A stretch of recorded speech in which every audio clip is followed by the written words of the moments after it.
Next up, we're going to talk about the top 3 priority positions. And that brings us straight to my number 1. And we're going to do mine and then Cozy and then back and forth, back and forth. So my number 1 main priority is the midfield. And I feel like we need to get a midfielder seriously for many various reasons. One, even if Partey stays, the injuries are too much. And yes, maybe midfield was not our biggest problem last season, but maybe there's part of the games that you didn't really see. And in terms of options also on the bench that you didn't really have that we should have. Now, Jorginho starting every single game, there's a point you're starting literally every single game because we didn't have Partey, meant we didn't really have anyone else to bring off the bench in that midfield. On top of that, even in terms of just a name, El Neni was also injured. So he pretty much did not have anyone to bring off the bench at all. I feel like if you have a midfielder, whoever it is, Douglas Luiz or Bruno Zubimendi, and you still have Partey in the team, you have a different option. You can have Partey, you can have let's say Partey, Declan Rice, and Odegaard. If on top of that, you still have now Bruno Guimaraes will still be very hard to have in the team. So you can use João Neves as an example. If you have João Neves on the bench and Jorginho on the bench, you can bring in Jorginho for Partey. And if you want to rest Rice for the next 10, 15 minutes, you can tell João Neves you can play there. You've played in the right wing. You can just push forward, just, tackle, make the tackles, and maybe even make it a pivot of 2 players in that midfield with Jorginho and João Neves, however it is. I feel like that's a huge priority for us, especially because of the Partey injuries. And on top of that, Rice plays every single game. It's great, but I feel like we also need to rotate him for a couple of games. Don't use him every single game. Sometimes it doesn't even come off. I think the only times I saw him coming off were Tottenham when he got injured, Burnley when you were 4-0 up, and also West Ham when we were after he scored, he came off immediately. He doesn't come off at all. Now, it's great to have a player who's very durable and he can play every single game. Back in the day, players like Lampard and those guys used to do that every single season. It's great, but midfield is very important. That is the control. That is what the questions we talked about with Cozy. That position. Usually, if you talk about defenders, you're going to ask if they're going to help us keep more clean sheets. You're not really going to ask if they're going to score goals. But as you notice with the questions I asked about Bruno Guimaraes and Douglas Luiz, we included everything. Will he help us keep clean sheets? Will he help us score goals? Will he help us get control? So that position is very important. Controls everything. He's the one who's going to pick up the ball from the defense and push it forward. He's the one who's going to make the tackles in midfield. He's the one who's going to make the interceptions. He's the one who's going to control the game. And if you win the midfield battle, you win the game. So I think midfield, we need a midfielder. And I would still say even if Partey stays, I feel like we need a midfielder. Yeah, if he goes, you've got to get one. Yeah, you need a midfielder. So that would be my position. Now, in just in terms of names, without breaking it down, in order, I'd probably have Bruno Guimaraes as actually, I'd have Douglas Luiz and Bruno Guimaraes are like my number 1. They're very, very close.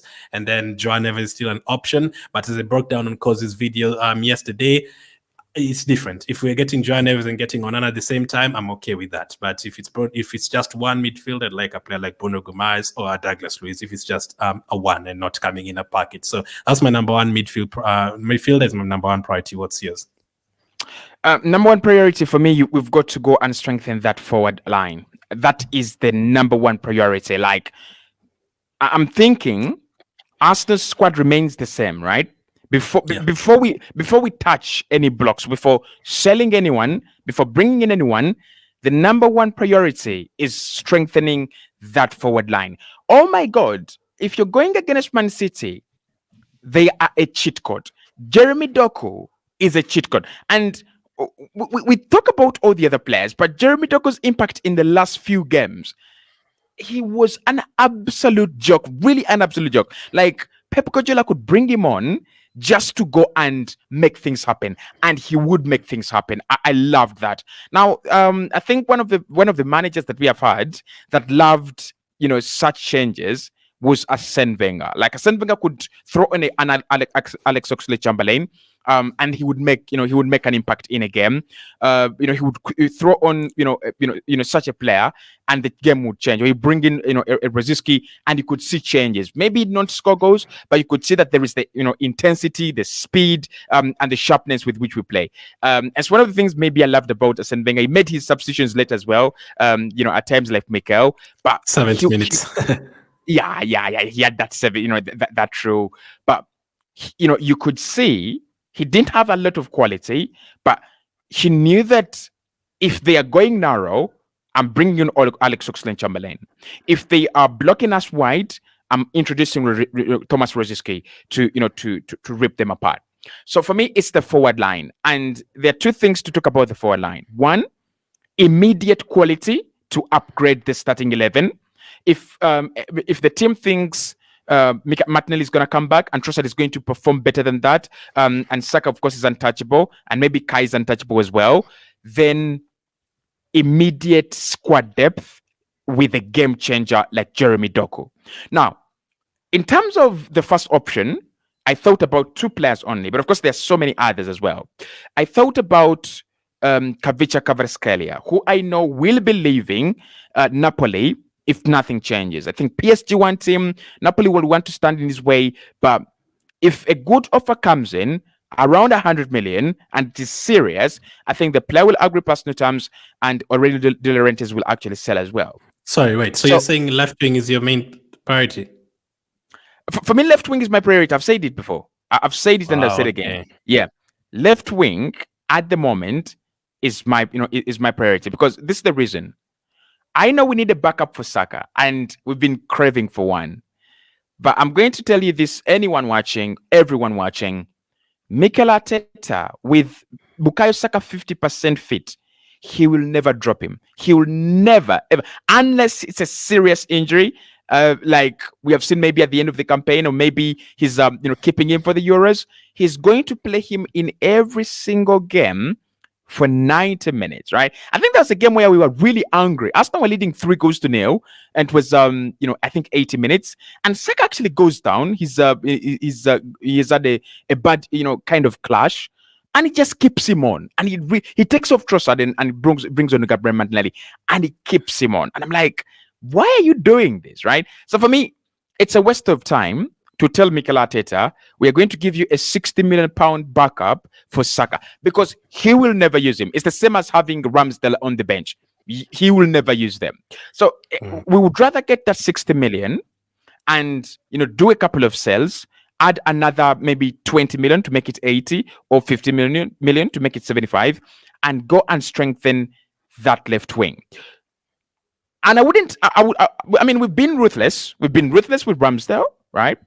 We might be ruthless with Partey this season. He's good, but we might kick him out. We've been ruthless with Alexander Zinchenko. He's quality, but defensively, he's got holes in him. I think we can be ruthless with that left-hand side. I think the priority, player there for me would be Kavica Kvaratskhelia. I was talking to Jess the other time on her stream, and she actually pointed out something on Rafa Leao, that at times Rafa Leao is a moments player. Now, for him to start as a moments player, that might be problematic. But what we need actually is a player like Rafa Leao, a moments player. A player who can come on and create moments. Now, he's too expensive to be a moments player. Like, you cannot get a moments player for 100 million, 90 million. Like, you've got to be a consistent performer throughout games for you to be a moments player. But I think, for me, strengthening that left wing, that would be something that I think Arsenal could actually do. Because we've seen Mikel Arteta, he will take off Trossard 60 minutes. He will take off Martinelli 70 minutes. Even when Martinelli is having a good game, and Saka is the one not having a good game, he will take off Martinelli. And he will take off Trossard even when Trossard is having a good game. That shows me, and that tells me, that position is upgradable. In the mind of the manager, none of these guys is 90 minutes. None of these guys is running 90 minutes in his head. He's still contemplating. So that is where I would go. Bring me a Rodrigo. Bring me a Kvaratskhelia. Bring me a Rafa Leao. Let's see how Arsenal do with two quality wingers that are really under pressure to perform. But of course, if we are not going to bring in someone to start right away, then you could just bring in someone who's a little bit of a game changer and someone who can play on both wings. Now, that is where I would say a player like Mohamed Kudus, in my opinion, would actually be very good. Because for me, with Kudus, what I like about him is he's positionless. You cannot attach him to a position. Like, it's pointless for you saying we're signing him as a number 7, we're signing him as a midfielder. It's pointless. He's just a forward player, and a really, really good forward player. So a player like Kudus would be absolutely very, very, very good. And then a striker. So for me, forward, I've just called it forward, right? But I want us to address left wing, right wing, striker. That is forward. So I want us to address that position, and that area this summer. I don't think we've done enough in terms of the last 3 years. Gabriel Jesus, Kai Havertz, who mistakenly ended up there, Leandro Trossard. I don't think we've done enough. I hear you. So you'd have 3 options there: Martinelli, Trossard, and the new winger. Or would you move Martinelli or Trossard to the right side? Just a quick one. No. If we're going for a winger, we've got to go with someone who's comfortable on both flanks. Really comfortable on flanks. Yeah, there are very few players that like that. But I think if you brought in a player like Rodrigo, I don't know. I mean, Rodrigo is staying at Madrid, but I think Rodrigo is more comfortable on both flanks. I want someone who's a little bit comfortable on both flanks. That makes sense. My second priority is striker. So I feel like looking at our team, I don't think there's too many positions where you can completely improve on. I don't think you can take out Saliba right now and bring in a better player. I don't think you can take out Odegaard and bring in a better player. I don't think you can do the same for Rice, and I don't think you can do the same for Saka. I don't think you can replace them in terms of fast teams. So it's very few positions, maybe 2, that you can actually get someone to start. And some would argue left back, but we've never really seen Timber really playing for us 5-6 games in a row. So maybe he comes in and we say, okay, that position is not even really a problem.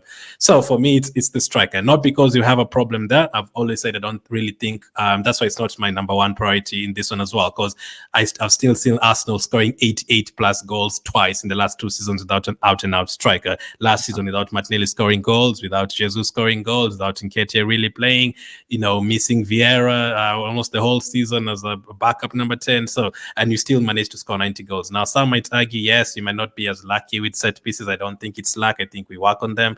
Maybe don't get as 10 penalties like we did. I know it could happen. But in terms of scoring goals, you still create a lot of chances. So creating a lot of chances, Odegaard created 102 chances in the Premier League, added to the Saka ones and the Trossard ones and the Martinelli ones and the Ben Whites and all that. If you get a striker who can score goals, who just loves to score goals, not to come and bench Havertz every single game. Havertz sits on the bench for 38 games. No. Rotation, different option. A player that would instill fear in the opposition teams, and they would know Arsenal have a striker who is starting, and they also have Havertz coming off the bench. Sometimes if you really need a goal, because there's a game like Bayern Munich away, we really needed a goal, and I felt so bad that Yes, I felt bad that we didn't really have anyone on the bench, and I also really felt bad for Nketiah coming on because of the reaction of Nketiah. Bring Nketiah against Bayern Munich. I actually really felt bad for him because we didn't really have anyone else to come off the bench. But in a game like that, where you're desperately looking for a goal for the last 10 minutes, and then you have a big striker in the box, someone just loves to score goals, and then you also have Havertz on top of that in the box, 2 players who just want to score goals there in front, and they can bully the defenders and all that. That could be a change for us. And since Aubameyang never really had an out-and-out striker. Jesus loves dribbling. I've seen a compilation of Jesus's goals, and a lot of them is like Man United, dribble, lets Dallo fall down, scores. Lon 6-0, he lets the defender fall down and then cuts in. But he doesn't like shooting right away, he has that Brazilian touch. But a striker who just wants to score a goal right away, doesn't want all that. And Aubameyang was the last one. And even if you think about Aubameyang, I think the last couple of seasons he was playing as a left winger, not even really as a central striker. So if to have someone who just plays as a central striker, I think the last one could have been even Giroud, probably, that we had, who's just playing as a central striker. So players who can make that difference for us. We've been linked to Gyökeres. We've been linked to yesterday. We talked about Gyökeres because check out yesterday's video. Also, SESKO has been linked. And right now, I'm happy to have any of them. I'd not actually choose. If the one becomes available that is 50-60 million, that's the only we can get an out-and-out striker. Let's do it, because never really do it. And if we don't, I think people would actually prefer getting a SESKO than not getting a striker. I think if you ask Arsenal fans, okay, you don't like SESKO, so we don't get a striker. If that's the only option, I think people would take him. So that would be my second priority. Not number one, because I still feel like Arsenal can still score goals without a striker. But the place where we are right now, to keep on improving and keep on catching with Man City, we have to keep on improving positions every now and then. Yeah. So for me, I think you've really put it right. And the best example you can give is Bayern Munich. Mm-hmm. The only thing you've left out in the Bayern Munich home and away games, this is the one thing you've left out. Our best chances fell to players that were in the worst goal scoring mojo in the season. For me, I want to tell our people, and I want to ask people, if Saka's chance falls to Luis Suarez, Fernando Torres, Robert Lewandowski, are they looking for a penalty? No, they probably just go around the keeper and score. They're none. That chance, there is no way Manuel Neuer gets Robert Lewandowski. There is no way in a million years. There is no way he gets to him, because that is a through ball, and you as a striker, the goalkeeper is going to come off his line. He's going to come off his line. You just beat him early before he gets to connect with you. You've beaten him. Does he, like Karim Benzema? Can you say that Karim Benzema is going to look for a penalty there? He's never in a million times going to look for that. The second chance, Benjamin White. We are 1-0 up. Ben White gets a sitter 1v1. If that goes in, it's a different game. Our confidence shoots through the roof, and we are talking about a very different game. Again, if Karim Benzema is there, Torres, why am I even talking about all these players that never played for Arsenal? If Adebayo is there, right? If Adebayo is Ben White in that position, he buries it. He scores, right? If it's Eduardo, he scores. If it's Aubameyang, he scores, right? So the striker situation. I talked about Haaland, and many people said on my channel, because he's scoring tap-ins. How do you call him clinical? And I told them there are two things about Erling Haaland that people don't notice. It's the run that he makes and the consistency with which he makes that run. Those are the two things why he scores 27 goals in a single campaign, 30, 35, 40, 50 goals. That is the reason. The run and the consistency of the run. Because, in many instances, he will make that run when he's playing. And because City have so many talented footballers, they're not going to waste their ball by playing through Erling Haaland and then risk losing it. But he will always make that run. And on one or two occasions, when they find him, the defense has switched off because they think that ball is not going to be played into Erling Haaland. And he will get a clear 1v1. I think one of the goals that hurt me, that he scored, was against Nottingham Forest. Forest had played so well. It was 1-0. There was a chance that they would get an equalizer. He comes on and he makes that run. And I think it's more, what's his name? The one of the best defenders at Nottingham Forest. Oh, the one that we are linked to? Yeah. Murillo. I think it's Murillo who realizes that Erling Haaland is away. By the time he realizes, Erling Haaland just beats him with a lot of ease. So that is what we are lacking. We are lacking a player that scores the jokes of goals, right? Like, just joke around and put it into the back of the net. There are so many other chances. I think in Munich, Martinelli's chance, you've got to bury that, mate. Like, you've got to bury that. Erling Haaland maybe puts that into the back of the net. So for me, the forward line, and that's a second priority. My second priority would be a striker. Okay. Striker. Now, and this is why the striker is my second priority, because I know Mikel Arteta, and I've learned and I've studied Mikel Arteta. Kai Havertz is one player you're not going to see dropping from this Arsenal setup. Like I'm telling you, Havertz is not dropping anytime soon, right? He's not dropping him. So I think again, going out there and sending a striker would be bit of bit of a wastage of time at the moment, right? Because it would take him time to actually enroll him in the starting 11. So that's why I'm thinking he's not trusted Martinelli this season very much, and he's not trusted that much, although they're both giving him some numbers. So maybe that's an area he might look to upgrade on. But for me, then the second priority would be the striker. Like, just go out there and get a guy that can score a foolish goal, and defenders feel like that was foolish. Erling Haaland, Tottenham, that was foolish because it's Kevin De Bruyne. He's playing it behind the defense, and who is there? It's Erling Haaland. Yeah, it's not a pretty goal. It's not a beautiful goal. It's a title-winning goal. So I would go for such a guy. And in tournaments, if you look at tournaments, teams with strikers really have that kind of an advantage. Like Madrid go past Bayern Munich in a very silly way because Bayern had scored a beautiful goal. But I want us to look at the two goals that were scored by the Spanish international. I mean, he scored those two goals and has been called out for Spain, and I'm really fuming.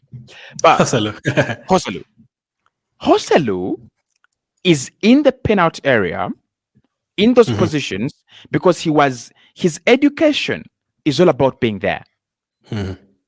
All his life, he has been groomed up, socialized to place himself just on the shoulder of the last defender so that when that ball is played behind the defense, he's going to get a tap in. How many tap-ins does he get? 2. But the first goal is one that is very, very important, that people don't see the intelligence of the striker here. Maybe it's not even intelligence. It's about discipline. I mean, when a shot like that is taken, many strikers will not make that run. Gabriel Jesus will not make that run, honestly. The modern striker who presses a lot and runs a lot will not make that run because they don't have the instinct of a Cristiano Ronaldo, Darwin Núñez, or a Joselu. But because Joselu knows anything could happen, as a striker, I've got to go and close down on a goalkeeper. So he runs as that ball is hit. And Manuel Neuer doesn't catch it well. It hits in his chest, and Jose's like, boom, I'm going to finish this. Now, there's so many strikers. I think if it's Olivier Giroud, he puts that over the ball. He puts it wide. Yeah. But Joselu calmly slots it near, Manuel Neuer. So for me, those are the kind of goals Arsenal are missing. And people will say, maybe I'm overreacting, but we did have chances against Bayern. And we did have some silly chances against Bayern. But because our players score quality goals, high-profile goals, Odegaard one touch against Burnley and whips it into the corner. That's a beautiful goal. But what about these goals that no one is really expecting? No one is going to really jump up because it's going in the back of the net. It is not a rattle. It doesn't rattle the net, but it slides past the, it slides past the goalkeeper. It slides past the, past the line. Those are the goals we are missing. So I would want a number 9, right? I would want a serious number 9. So yours is left wing and then striker, mine is midfield and then striker. Third one, I don't know if you're going to agree on the third one. I don't think you're going to agree on the third one because I'll let you go first on this one. What's your third one? So the third one is definitely the midfield. The consistency in midfield. I think Jorginho has done a good job, and we have been very, very lucky that for him at that age, he has given us such performances. Imagine Declan Rice, in terms of receiving the ball in build-up, is not as brave as Partey or as brave as Jorginho. And what we have seen more, especially at the beginning of the season, what we saw is him dropping out of the midfield to go wide, because that is where players, the opposition is not pressing a lot, right? So he was receiving players from wide areas, and he was, progressing with it, which meant that Arsenal could not progress through the middle of the park. We were just playing through wide areas, and that meant that if a team blocks off our wide areas, which teams successfully did very well at the beginning of the season, we really struggled. And I still remember everyone said, it is not convincing. We are winning, but it is not convincing. What was missing was that brave player, Jorginho. Because Jorginho picking up the ball inside the midfield, when he turns and he passes, he takes around 2 or 3 players out of the game for the opposition. And that means that Arsenal can progress quickly because their numbers in midfield have been left behind. So we need a player like that. But we need a player like that who can give us everything Jorginho offers and everything Partey doesn't offer. Longevity, calmness on the ball, durability, ball distribution, creativity from Jorginho, physicality from Partey, the understanding of the game from both Partey and Jorginho. We need a player like that, right? And there's so many out there. I'm not even going to mention one, but there's so many out there. It's just about us doing our homework and understanding that the project has evolved, but football has also evolved as well, right? I mean, we could be laughing at Chelsea 2 years ago, but if Maresca lines up this team with Caicedo, Enzo, and maybe Gallagher in that midfield, we might not have the last laugh, right? So we've got to go out there and sign a player because we know Caicedo can do it. We know Rodri can do it. We know Bissouma maybe can do it. And we know Man United, if they get lucky and they get a good number 6 or Amrabat, they can do it. So we need to get one that is better than many of those available in the Premier League, but also very, very durable and available. Awesome. Broke it down well. My third one is the winger. Now, because his main one is the left wing, but mine mainly is to get someone to help out Saka. Saka has played a lot of games. I think the whole world, even the non-football fans, they know there's someone who plays for Arsenal, a soccer team in England that has played so many minutes. Everyone knows that. And I know at the Euros, I think he's currently not fit, so I'm not sure if he's going to start the Euro games, but if he's fit, I think he's going to start at least 2 of those group games, and maybe Palmer comes on or whatever. He's played so many games. And as Kozi said, there's so many games there. We are looking at Saka playing, and I think the game you're pointing out was Bournemouth. We were 3-0 up. He was being kicked around, and we still didn't take him off. And then he had to be kicked again for us to take him off. We were forced to take him off in the same game. Maybe that is because he doesn't really trust players like Nelson. I don't know. Yes, we gave them a new contract, but I think at that particular time he had finished the season well. We gave him a new contract, but in a situation like that, even 3-0 up, he still doesn't trust the likes of Nelson. And actually, that is why, for me, it's not an issue of trust. Like, if it's an issue of trust, there have been games where Arsenal have obliterated the opponent, and therefore it means that Arsenal have nothing to lose in that game, and he's not taking him off. So it's not an issue of trust or of trusting who, because there are times where you're like, there are times where you live in a neighborhood and you're like, I could leave my door open. Like where I live now, I can leave my door open for a week and no one will notice and no one will enter my house.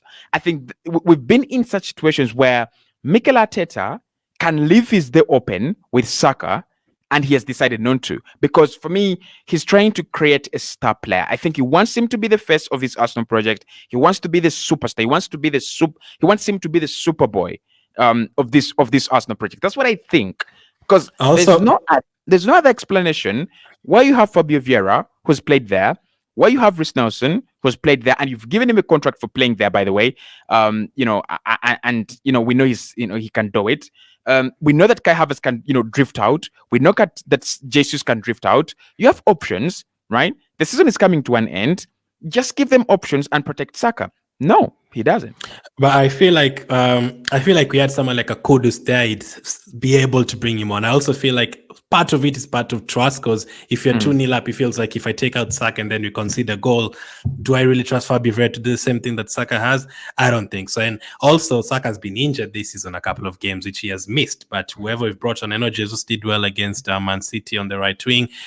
but I don't like Martinelli on the right side. I don't really like Trossard on the right side. So I feel like we don't really have anyone to play there. Even Nelson, most of the games he does play on the left side, not even really the right side. So if you look at the squad that we have, yes, there's some players who can play on the right side, but you're going to be forcing them there, like a Jesus, like a Martinelli, like a Trossard. That's not really their expert position. I feel like some games where Saka feels like I'm injured and I can't play here, whether it's a Carabao Cup or some games in the league that you think he missed like 3 games this season with an injury, we can actually trust whoever is coming off the bench to play in those kind of games. And you never know. He's been fit for 5 whole seasons or something, 4 or 5 seasons.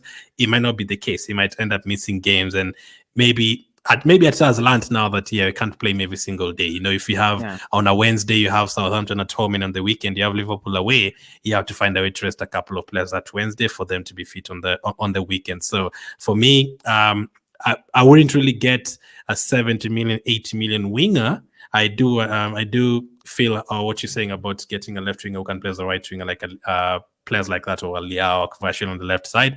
But I would get someone to just help him out, someone who's perfect that right side. If Olise becomes available and can bring that competition, well and good. But I wouldn't mind getting even a 20 million right-sided winger. Which kind of player am I talking about? If they were fit, the player of like Solly Match is from Brighton. He's not like a fancy name who's going to come like, why is Solly Match not playing? But he's going to play on the right wing. He can play as a right back. He can play on the left wing. He can play as a left back. So, and he would cost you like 25 to 25 million or something. Yeah, less than 25 for me. Less than 25 for me. Less than 25. So a player like that who can just come and help out Saka, not really or someone like Somerville or Nonto. Nonto, yeah, those players at Leeds, although they're actually the game has just come on and I'm watching Somerville, funny enough. So players like that, players who are not going to want to play, they'd want to play, but they don't have to play. Like you didn't hear the media saying, "Oh my goodness, why is Saka playing and not Somerville?" I don't think you'd hear such debates. So those are the shouts. So let us see what will happen. We've gone on for more than 1 hour. I thought this would be enough for one video, but yeah, you can see how much you have to talk about in terms of Arsenal and transfers. There's a lot to do, and you can imagine it doing Arteta probably stay on the phone like for 1 hour per day, 2 hours per day, like breaking it down. So let us know what your priorities are. We all mentioned the same kind of. Okay, Kozi mentioned left wing, I mentioned right wing, but we both mentioned midfield and striker. Maybe some of you have a different opinion. And someone to, I don't know what Mikel is planning on to do with a new centre back, but I think the thing with centre backs these days is you need to get a centre back that can play across the back line.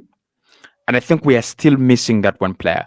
I'll ask you this. We've not seen Julian Timber, obviously. So which one player would you trust to replace Saliba if Saliba was unavailable? I would play Ben White next to Gabriel. You play Ben White next to Gabriel, and then play Tomiyasu on the right side, and then yeah. So I would actually say that we bring in one centre back, like one young centre back, but not very young. I know there is Hato, so Hato is a sensational talent. If you want to get him in, nice. That would be a very good move. But if we don't get in Hato, I don't think we go for a super talent like Jared Braithwaite. But I want a low-key player like I would go to Crystal Palace and look at Joachim Henderson, right? Or I would go to Brighton and sign one of their Dutch defenders, right? A centre back that you can trust, right? And a centre back that has got that quality, but is not under a lot of pressure to play, because we've seen Saliba is a machine. He can play 38 games in a season, and he's just going to get better because he's still very young. But I'm not really sure that centre back. I look at Tomiyasu, I look at Kivio, I look at even Ben White as a player. I'm like, I think we need a centre back. Not priority. That could be done like next summer. Not priority. Not really. I think that the only way we get 4 outfield signings is if we don't blow 90 or 100 million on one signing. So that would have to be like a 20 million defender, a 20 million winger, 40 million mid. I think that could be the only way. Now, I also think it will depend on departures. If we see one peculiar departure, like maybe Tomiyasu or Kivio, or I think Tomiyasu will definitely stay. Yeah, yeah. So if we see a peculiar signing, a peculiar departure, then we might be creating space for it for one more player.